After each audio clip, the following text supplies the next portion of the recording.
Hello, everyone. Welcome.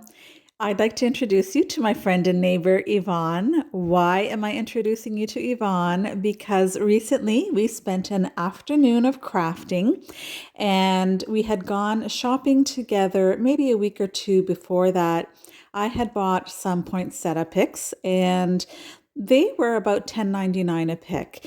And Yvonne commented that, these are not hard to make. Why don't I show you how to do that? And I was thrilled with the idea of learning how to make it and doing it on a very tight budget. So we spent the afternoon doing this, and I'd like to show you in this video what Yvonne taught me. The most festive and wondrous season is upon us. Welcome to my Christmas decorating series for 2022.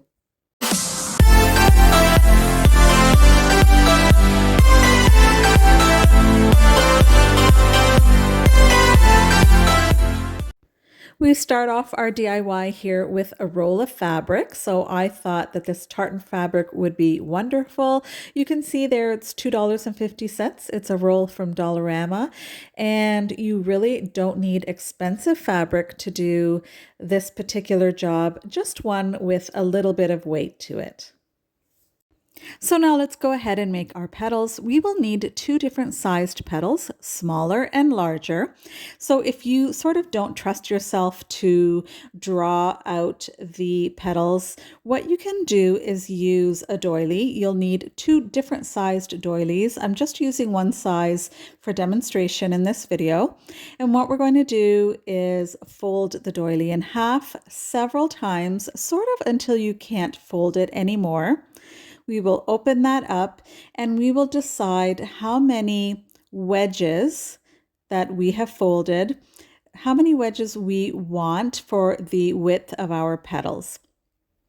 Whatever number you decide on the smaller petals, you will use on the larger petals as well. So you use that. Once you've cut that out of the doily, out of your two different size doilies, you are going to cut out your fabric from that template. You will then measure out wire so that it is long enough to use right here on the back of your petal. You use a bead of glue. You will go down about a quarter of the way, glue your wire on, and make sure to have a bit of wire sticking out. I would say about an inch. You can really use or have as much as you feel is necessary. Once our petals are all made, we're going to take the hanging piece of wire on three of them and eventually all of them, and we're going to bend them at a 90-degree angle. And then we're going to bring three of the petals together. And what we're going to do is wrap these wires together. We're going to just twist them there together. And then we're going to take that floral tape and just wrap it around the little stem there or the piece of hanging wires there. And Yvonne's little trick was to actually twist the flower rather than trying to twist the floral tape around the flower. Sometimes I do this, sometimes I don't. I don't find it as easy to do as Yvonne does, but that's no problem. Whatever is easiest for you is what you do. Now we're going to take our other petals and one by one, we're going to place them in the sort of open areas of the three that we just put together, and we're going to again wrap the floral wire. And here I'm actually twisting the flower rather than twisting the floral wire.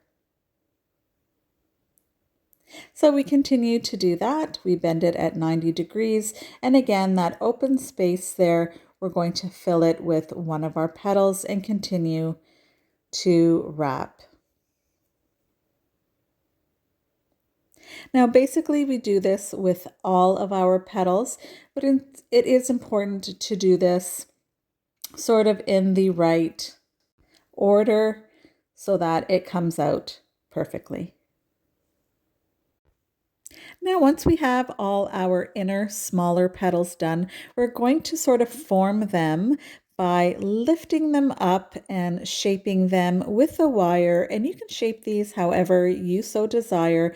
I like them to stand sort of high, just inside, and then bent the opposite way on the outside.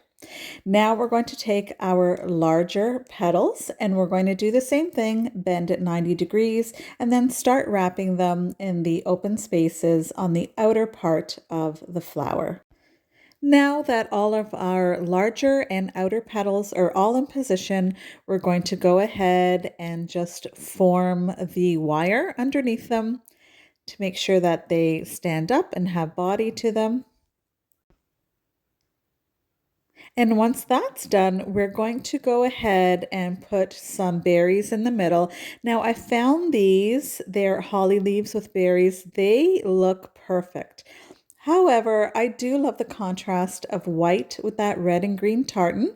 So I'm going to go ahead and take 3 white berries, glue them into position, sort of forming a triangle. So we just use our hot glue gun and then position each one in there.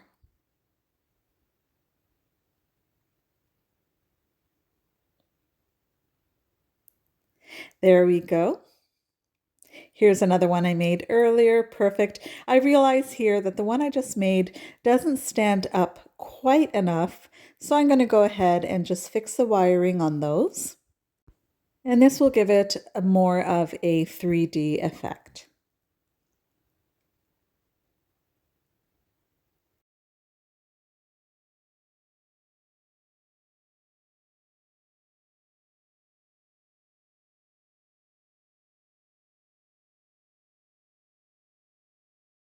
Once again, here's the finished product. On the left is a picture of the ones that Yvonne made. She used this great buffalo plaid fabric. She's doing that theme this year, and I think hers turned out lovely. She used pinking shears on the petals to give it a little more of, I guess, a fancy look, and I think they look fantastic. I have used a tartan fabric because I'm going to be doing a bit of a tartan look on my fireplace this year, as well as in most of the living room. So I do hope that you will stay tuned for my future videos to come, where I will show you how I use tartan throughout my living room. It's going to look really nice, really festive, and I certainly am having a lot of fun with this look this year. Thank you so much for joining me today. Kindly leave me a comment and subscribe if you haven't.